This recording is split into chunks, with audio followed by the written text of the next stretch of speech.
कैमरे पर रोती बिलखती ये वो माँ है जिसके बड़े बेटे को मौत के घाट उतार दिया गया। लेकिन उस लड़के को मौत के घाट उतारने वाला कोई और नहीं बल्कि प्रियांशु का अपना पिता था। प्रियांशु के पिता ने न सिर्फ खौफनाक और दर्दनाक मौत अपनी बड़े बेटे को दी, लेकिन उसने अपनी पत्नी और बेटे के ऊपर एक ऐसा इल्ज़ाम लगाया जिसे सुनकर खून खौल जाता है।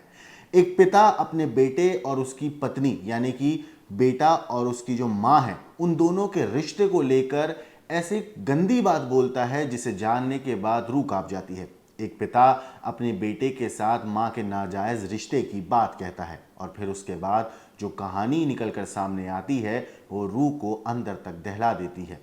इस कहानी के बारे में मैं आपको आगे बताऊंगा, तफसील से मैं बताऊंगा। साथ ही साथ आपको पुलिस ने इस पूरे मामले में जो तफ्तीश करी है उस बारे में भी आपको बताऊंगा और आपको सुनाऊंगा उस माँ के दर्द की कहानी, खुद वो जो कैमरे पे उन्होंने कुछ बोला है, साथ ही साथ जो भाइयों ने उस रात देखा उस प्रियांशु के, उन्होंने क्या कुछ कहा है कैमरे पर, ये सब आपको मैं सुनाऊंगा इस वीडियो में। तो वीडियो को अंत तक ज़रूर देखिएगा दोस्तों, क्योंकि आगे की कहानी आपको दहला देगी। ये कहानी रिश्तों के एक ऐसे मकड़ जाल की कहानी है और ऐसे खौफनाक सच्चाई की कहानी है जिसे देखकर, जिसे जानने के बाद आस पड़ोस के लोग, दोस्त, रिश्तेदार सब हैरान थे कि एक पिता अपने बेटे के ऊपर ऐसे संगीन आरोप लगा रहा है, ऐसे गंदे और घिनौने आरोप लगा रहा है। इस पूरे मामले पर सबसे पहले मैं आपको सुनाता हूं प्रियांशु की जो माँ है, उन्होंने अपने पति के दिमागी संतुलन के बारे में क्या कुछ कहा और क्या कहना है एक माँ का जिसने अपने जवान बेटे को खोया है और जिसने कत्ल किया वो उसका पिता था उस लड़के का। क्या कुछ कहा है प्रियांशु की माँ ने, एक बार आप सुनिए। हमसे पापा रोज बोलते थे मम्मी खिड़की बंद करके भैया से कुछ कराती है, अब कुछ नहीं हुआ।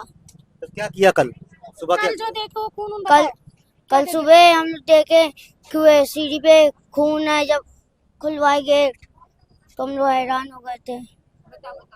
काफी डर भी लग रहा होगा। हाँ, कह रहा था तुम लोग चिल्लाए नहीं?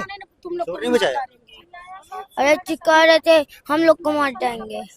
कहने बताना नहीं, जाओ ऊपर, नहीं तुम लोग को भी मार डालेंगे अगर तुम लोग बताओगे तो, इन लोग को, छोटे छोटे को। प्रयागराज में रिश्तों को कलंकित करने वाला एक सनसनीखेज मामला सामने आया है, जहां पर एक पिता ने अपने बेटे की ही शक के लिए हत्या कर दी। उसको शक था कि उसकी मां के साथ उसका अवैध संबंध है।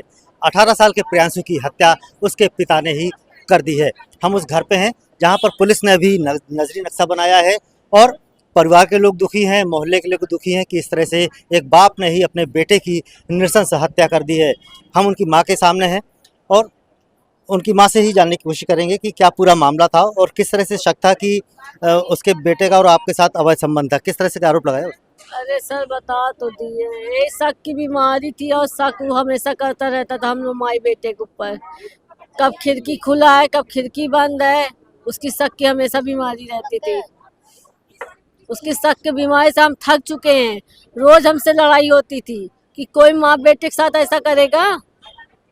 कह रहा कि हम अपने आँखी देख, अरे आँखी देखो तो वीडियो दो ना, हम कह रहे हैं तुमने वीडियो बनाया तो दो ना, उसका वीडियो, उसका प्रूफ हमको चाहिए ना, तुम दो ना। आप कहाँ थे तब जब ये हत्या हुई? कहाँ थे? अरे सर हम अपने मायके में थे। हमारा मायका मीरापुर ललता देवी मंदिर के लगे है। हमारा बेटा प्रियांशु जायसवाल हमको भेज दिया था कि आप मम्मी चली जाइए तो लड़ाई कम हो जाएगी, हम तीनों भाई रह लेंगे। अच्छा, क्या चाहते हैं आप? फांसी चाहते उसको, उसको फांसी लगवाइए। फांसी चाहती हैं और न्याय मिले। बेटा आप घर पे थे? जी हम छत पे सो रहे थे क्या किया फिर? तो पापा लगता है उसे घसीट कर ले गए।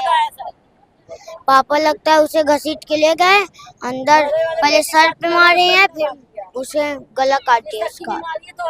तो शोर नहीं मचाया आपने? हमको सर नहीं पता था पहले। अच्छा, आप क्या चाहते हो आप? हम चाहते हैं फांसी हो मेरे पापा में। फांसी? बेटा भी अपने पिता के लिए फांसी मांग रहा है, आप भी उनके दूसरे नंबर के बेटे हो, क्या कहेंगे? आप थे घर पे? जी हैं, जी हम थे। पापा मम्मी को जानते हुए पापा को मार डाले। क्या कहते थे वो?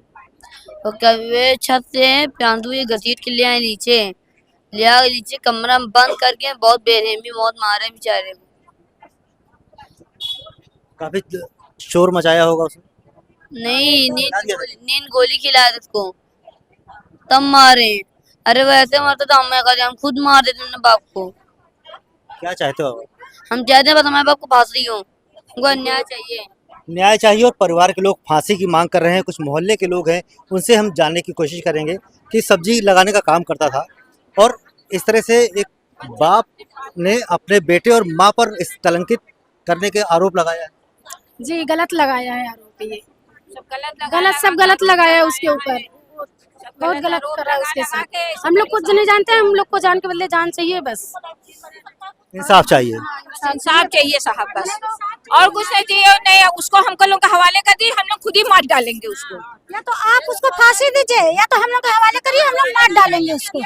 बिल्कुल, ये मोहल्ले के लोग हैं। तो दोस्तों, सुना आपने इस पूरे मामले पर प्रियांशु की जो मां है उन्होंने क्या कुछ कहा, प्रियांशु के जो भाई हैं उन्होंने क्या कुछ बताया, जो रिश्तेदार हैं उन्होंने क्या कुछ कहानी सुनाई, ये भी आपको दिखाया गया। लेकिन इस पूरे केस में एक और कहानी है जो निकलकर सामने आई है। दरअसल दैनिक भास्कर की एक रिपोर्ट के मुताबिक इस पूरे केस में जो प्रियांशु के पिता है, जिसका नाम पप्पू जायसवाल है, 45 साल उम्र है, उसने जो कहानी बताई है वो इस पूरे केस से अलग है। जो दावे किए जा रहे हैं, जो ऑन कैमरा प्रियांशु की जो मां ने कहा है, उससे अलग कहानी प्रियांशु के जो पिता है पप्पू जायसवाल, उसने पुलिस को बताई है। दैनिक भास्कर की रिपोर्ट के मुताबिक 18 साल के प्रियांशु की जूसर के हैंडल से सिर को कुचलकर हत्या की गई है और यह हत्या पप्पू जायसवाल ने की है। 12 घंटे के अंदर ही उसे पुलिस ने गिरफ्तार कर लिया है और जब उससे पूछताछ हुई तो उसने कई हैरान करने वाले खुलासे किए हैं।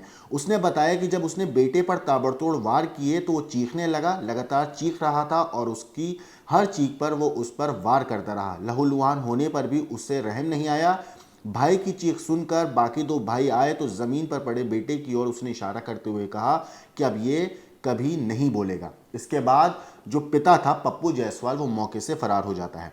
आपको बता दूं, उसने पुलिस को यह भी बताया है प्रियांशु उसका सबसे बड़ा बेटा था। साथ ही साथ उसने ये भी बताया 2 और बेटे हैं जिनमें आर्यन और अंशु उनका नाम है। पत्नी रंजना आए दिन झगड़ा करती थी। झगड़ा किस बात पर होता था, इस सवाल पर उसने कहा कि वो मेरी हर बात नकारती थी। बेटे भी माँ के साथ मिले हुए थे और बड़ा बेटा प्रियांशु हर वक्त माँ की ही तरफदारी और मेरे खिलाफत करता रहता था। शुक्रवार को मैं घर पहुंचा तो मेरी पत्नी झगड़ा करने लगी। शाम का वक्त था, मैंने मना किया लेकिन वो बड़बड़ाती रही। प्रियांशु भी उसका साथ देता रहा। दोनों मिलकर मुझसे झगड़ने लगे। मुझे कमरे में बंद कर दिया। मैंने आवाज़ें लगाईं लेकिन कोई जवाब नहीं दिया और ना ही दरवाज़ा खोला। फिर वो माँ के साथ कहीं चला गया। रात में 10 बजे प्रियांशु आया, तब दरवाज़ा खोला, तब पता चला कि वो रंजना को ननिहाल छोड़ आया है। साथ ही साथ इसके बाद बता दूं, जब प्रियांशु ने अपने पिता को बताया कि वो माँ को ननिहाल अपने छोड़ आया है तो ये बात सुनकर पप्पू जायसवाल का खून खौल उठा। उसने काफ़ी देर तक खुद को शांत करने की कोशिश करी, पर उसे जब नींद नहीं आई तो फिर वो छत पर पहुंचा जहां पर प्रियांशु सोने गया था। वहां प्रियांशु को जाकर उसने जगाया और कहा कि कुछ बात करनी है। तो प्रियांशु ने कहा कि सुबह बात करना। तो मैंने कहा कि मुझे अभी बात करनी है। इसके बाद वो सीढ़ी से उतरकर नीचे आने लगा। जैसे ही बाथरूम के पास पहुंचा, मैंने जूसर के हैंडल से उसके सिर पर वार किया। दोनों, इतना ही नहीं, इसके बाद वो भागकर जो प्रियांशु था वो कमरे में गया तो वहाँ भी जो पप्पू जायसवाल है उसने प्रियांशु के सिर पर लगातार वार किए। इसके बाद वो खून से लथपथ होकर ज़मीन पर गिर पड़ा और इसके बाद भी प्रियांशु जायसवाल लगातार उस पर हमला करता रहा। साथ ही साथ आपको बता दूं, जब चीख सुनी प्रियांशु की तो उसके दोनों जो बेटे हैं वो दोनों नीचे आ गए। तो उनसे पप्पू जायसवाल ने कहा कि तुम दोनों दूर रहो। ज़मीन पर पड़े प्रियांशु की तरफ इशारा करके फिर पप्पू जायसवाल ने ये कहा कि अब ये कभी भी नहीं बोलेगा। इसके बाद कमरे में ताला लगाकर वो बाहर चला गया। आपको बता दूं, जो पप्पू जायसवाल है वो शराब पीने का आदी था। इस पूरे मामले पे जो डीसीपी हैं सिटी मनीष कुमार शांडिल्य, उन्होंने कहा है कि आरोपी से पूछताछ में जो बातें सामने आई हैं उससे यही लगता है कि वो पत्नी पर शक करता था। रिश्तेदारों और आसपास के लोगों से पूछताछ में पता चला कि वो नशे का आदी था और आए दिन घर में झगड़ा करता रहता था। वहीं आपको बता दूं, जो पप्पू जायसवाल की पत्नी है उन्होंने बताया है कि सब्जी की वो दुकान लगाता था लेकिन घर का खर्च बेटा ही चलाता था। शराब पीकर ये घर आता था, फिर बार बार पर झगड़ा करने लगता था, उल्टे सीधे इल्ज़ाम लगाता था। जो बातें पप्पू जायसवाल की जो पत्नी है और प्रियांशु की जो माँ है, उन्होंने वीडियो में भी आपने सुना, उन्होंने जो बातें बताई, यही आरोप प्रियांशु की जो माँ है लगातार पप्पू जायसवाल पर लगा रही है। हालांकि पप्पू जायसवाल ने पुलिस को जो कहानी बताई है वो यही है कि जब वो शाम को घर लौटा तो पत्नी और जो उनका बड़ा बेटा था वो आपस में मिलकर इससे लड़ने लगे। उसके बाद लड़ाई झगड़ा इतना ज़्यादा बढ़ गया कि इन्होंने पप्पू जायसवाल को कमरे में बंद कर दिया और घर से चले गए।